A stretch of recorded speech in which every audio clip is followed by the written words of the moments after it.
So I got a very interesting question tonight, and it's something that I've thought about a lot and I've encountered a lot in my 10 years of dating. I haven't been dating that long, to be honest.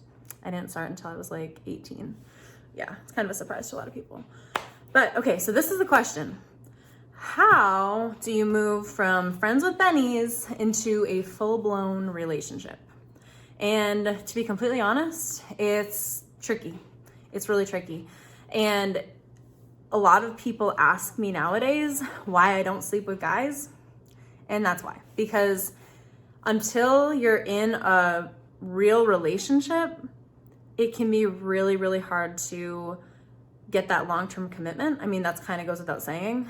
But when you add in that element of, let's just say, sex, it makes it easier for a guy to get used to that, and they're really getting what they need without having to define a relationship. So it's easy for them. And I mean, maybe some women do that too. I don't know, but I'm really speaking to females right now.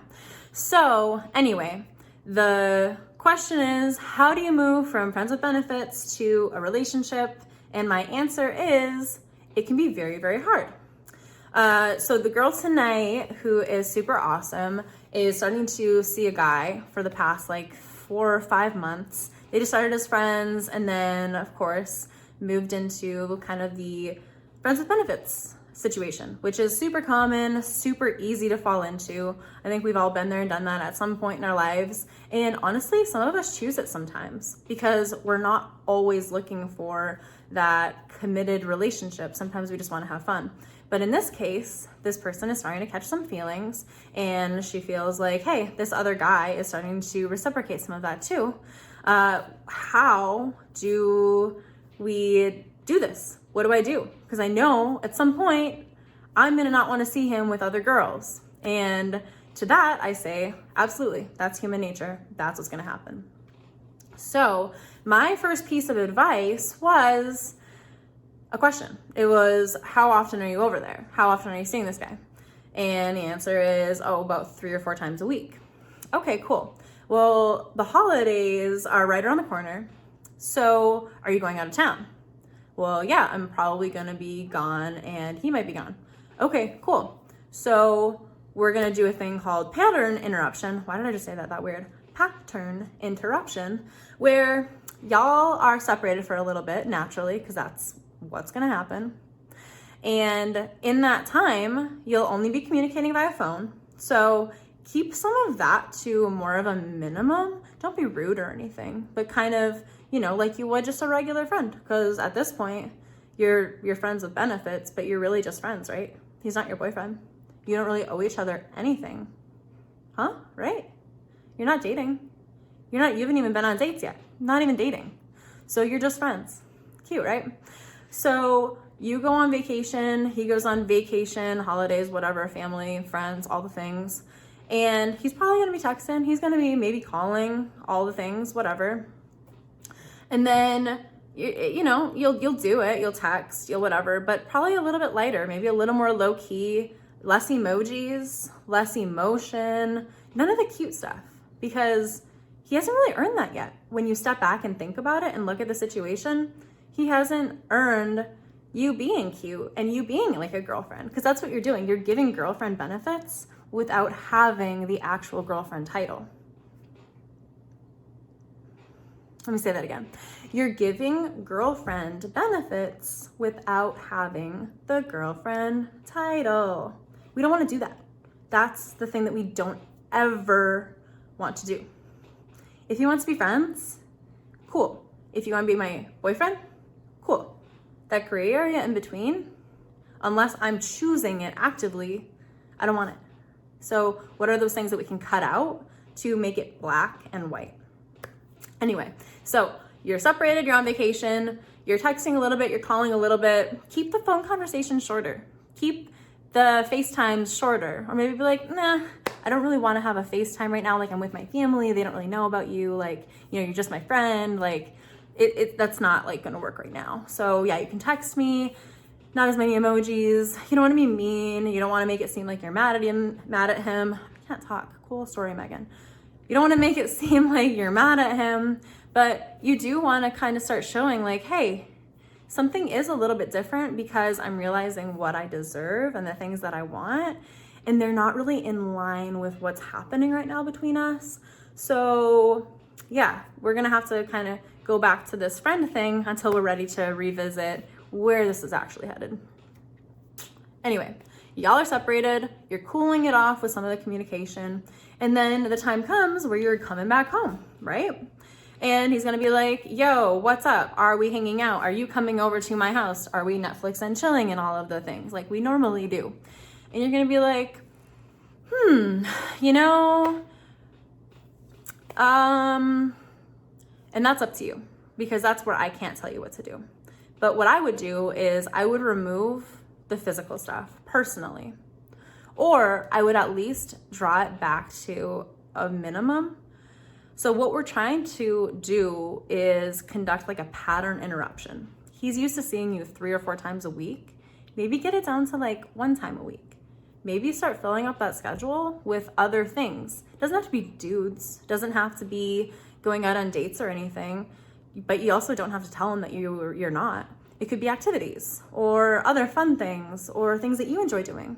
Or maybe you just want to paint at your house or have a night where you go out with your girlfriends, whatever. But the pattern of him getting that girlfriend benefit of you being over a lot and kind of at his beck and call, that's what we're not going to give him, and that's what we're going to remove.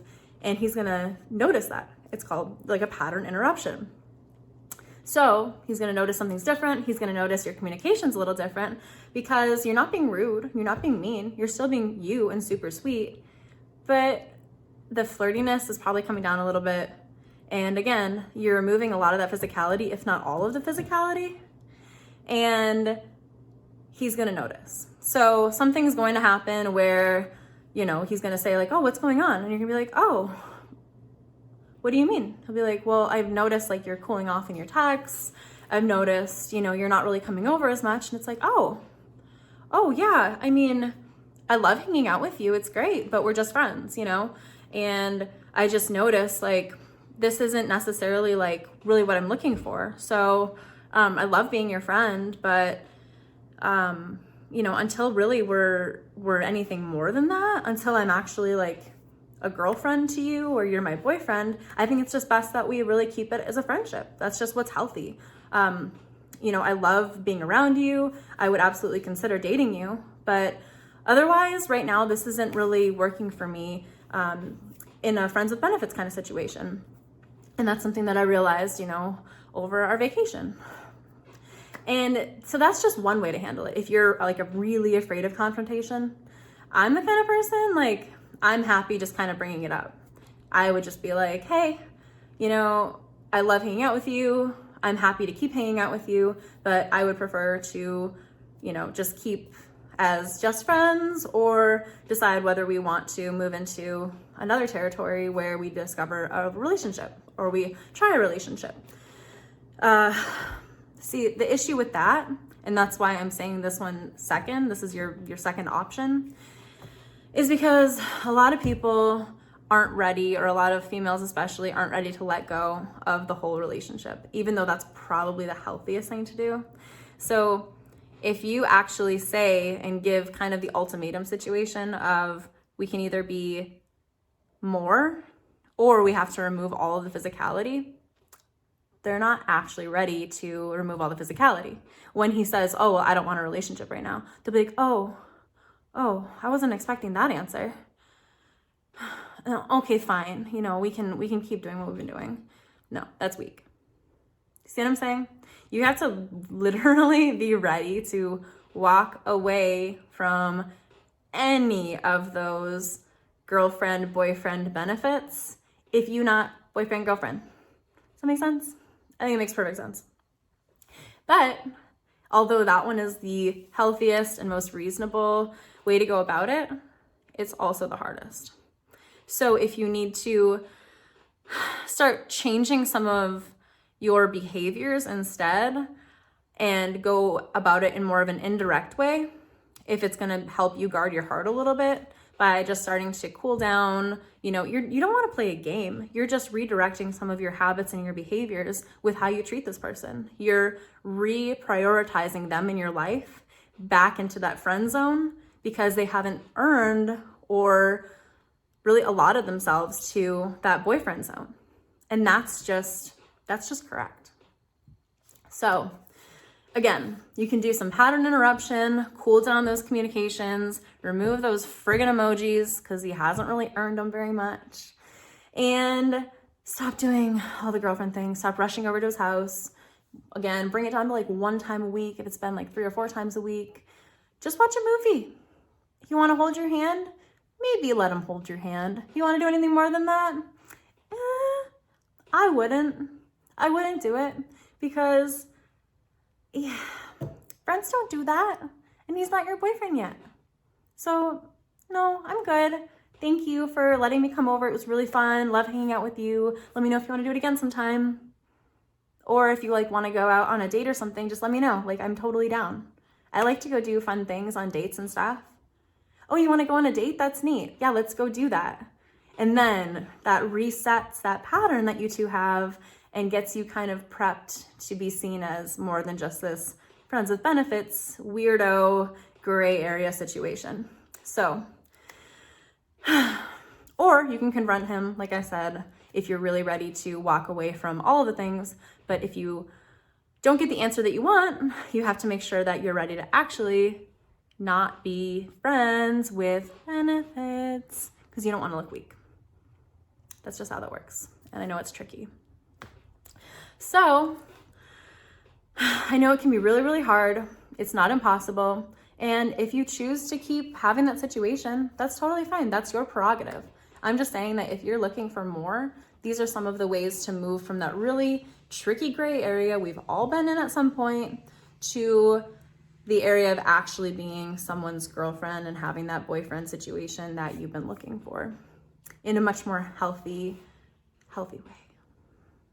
Anyway, so thank you for watching. If you have any questions that you want me to answer in the form of video, kind of like this situation, just drop them in the comments or email me. You can look in my bio, and please subscribe to get more updates from me. I will be doing more videos on the regular. All right, this is Megan Summer. Talk to you guys later.